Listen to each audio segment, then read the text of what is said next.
Assalamu alaikum and welcome to Welfare Clinic.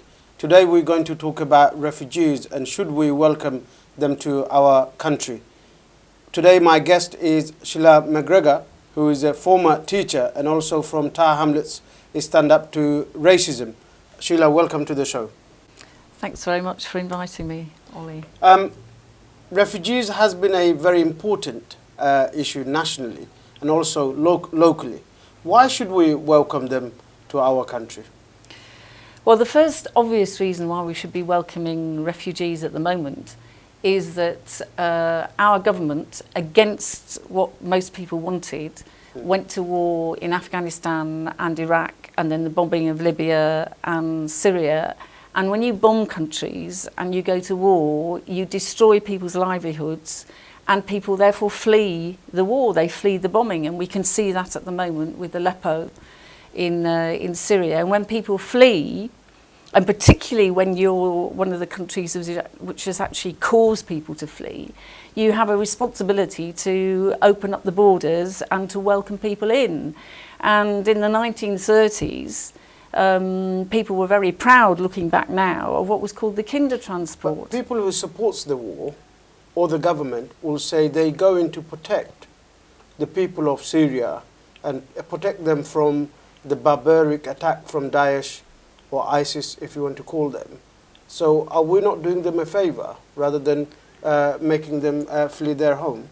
Well, people hide behind Daesh. I mean, Daesh is a horrific organisation. It actually emerged out of the war in Iraq. There was no Daesh in Iraq or in Syria before the war. So it's a creature of the war. That's the first thing. And the second thing is, if you look at Syria, then Assad and with his war has killed far more people than Daesh has, and it is actually the destruction of Syria, which is now being torn apart by.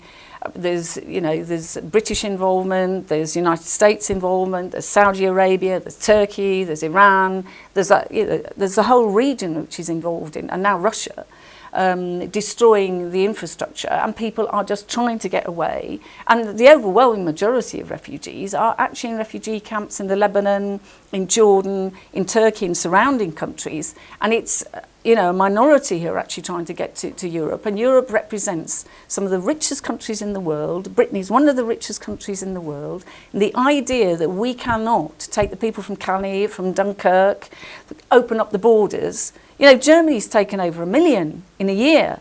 And David Cameron talks about taking 20,000 who he will select in 5 years. It is complete nonsense. But would you not agree, if we were to allow them to come into our country, do you not agree they would be a burden to our welfare system?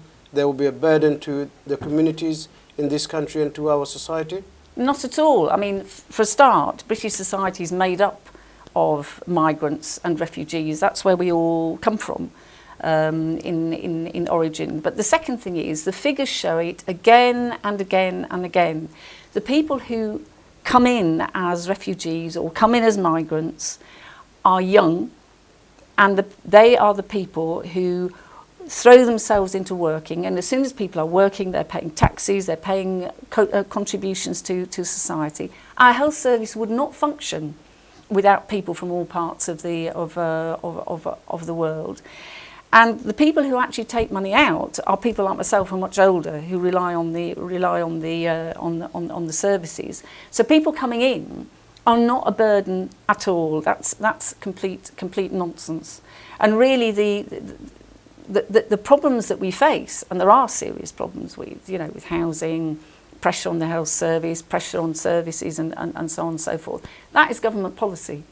That is a deliberate decision by the government to underfund, and it's not because of refugees coming into the country. It's interesting you mentioned NHS, because obviously we now know that Mr. Hunt have enforced junior doctors' contract on them.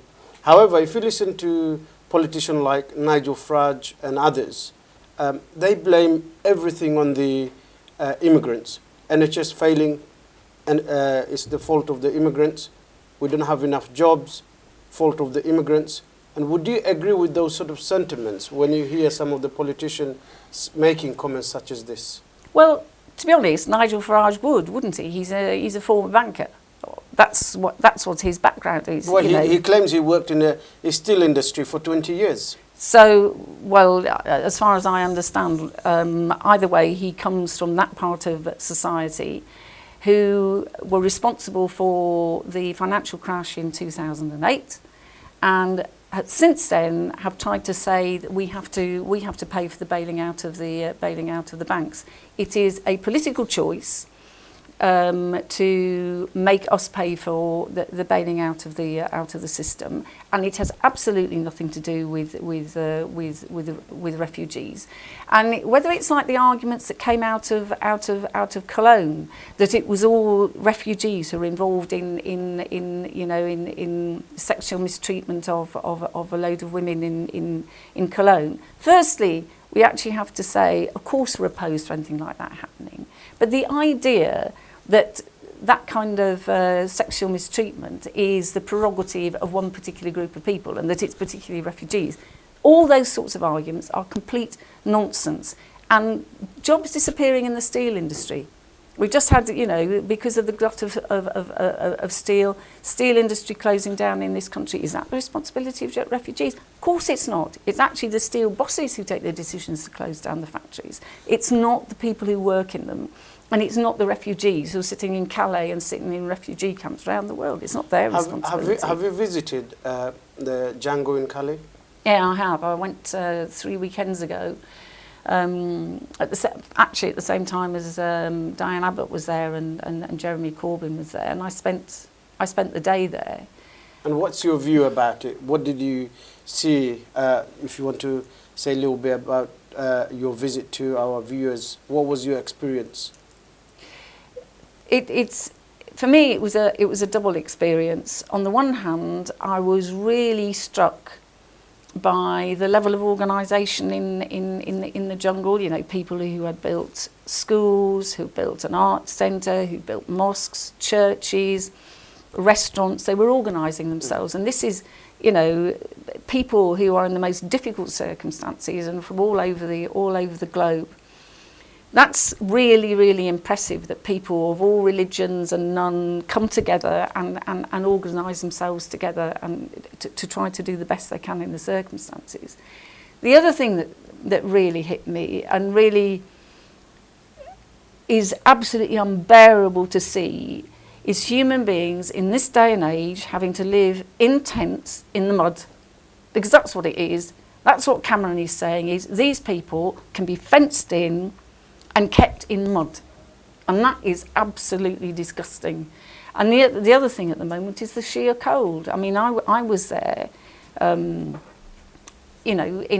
proper outdoor gear with proper boots and the rest of it. And by 3:30, 4 o'clock in the afternoon, when the sun is starting to go down, then the cold is just seeping into you. Freezing. Oh, it is. It's absolutely horrific. And the other thing which is horrific is the government has found money for all these white fences which are going up. They're, double fences with barbed wire between them. And now they're trying to shunt the refugees into containers which haven't got any windows in, which are patrolled by policemen with dogs. It's like the beginnings of concentration camps. It's horrific. What are you and your colleagues from Stand Up to Racism are doing to support people who are coming to this country? Well, what we're trying to do is a number of things. Firstly, to challenge the arguments, the racist arguments about refugees, and to put the argument, which is shared, to be honest, I think, by a substantial minority, if not a majority of people in this country, because 1 in 3 people have done something for refugees. And so we're part and parcel, like thousands and thousands of other people who are collecting, organising delegations, volunteering in Calais and Lesbos and other places. And that's the first thing. The second thing is actually the practical help. And the third thing, I remember what Mahmoud said, who's Afghan, who's in the jungle. I don't know whether he's still there, but one of the things he said to all of us is, what are you doing to get us out of here? We want the best conditions possible in here, but how can we get to Britain? And there, I think the demonstration which is being organised on the 19th of March, which is going to happen in Greece, I think is going to happen in Germany, which is going to be in Glasgow, London and Cardiff. And it's also happening in London. Yeah. It actually spelling out to people that by the tens of thousands, people are opposed to governments closing the borders, and we want the borders opened up and we want refugees welcomed. I think that level of protest is hugely important. I mean, personally, what I would like to do is the reverse, of Dunkirk, is actually get boats to go out to the camps, fill them with refugees and bring them back to this country to really show that, they're welcome. That would be ideal, but I guess that's not going to happen, is it? Well, if we get a big enough movement and a lot of determined people, then why shouldn't we? And do you have anything organised locally to inform local people about your campaign, or how to protect individuals or group of people coming to this country from racism? Yeah, we do. We're very fortunate that the East London Mosque is sponsoring a meeting with Stand Up to Racism on the 3rd of March, and we've got support across the board. We've got Rushnara Ali, Rabina Khan, locally speaking, and we've also got Shakira Martin, who's from the NUS executive. We've got Rabbi Lee Wax. We've got a whole local. We've got Kiri Tunks, who's on the NUT, who's the NUT Vice President, Roger Mackenzie from Unison. We've got a rally which we want people to build and to come to, because if we can pull people together and get people to organise, then we can make a difference. What date is this taking place? The 3rd of March, 6:15 in the London Muslim Centre. Sheila, thank you very much for coming to the show and sharing your knowledge about the refugees, and I hope that our viewers would get a knowledge and your feeling. I think you almost was in tears when you actually described the living condition of refugees in Calais, and I hope that they will go and visit and see them for themselves and see how they are living. So thank you very much for coming to the show. Thanks, Ollie. Dear viewers, I hope you found that useful.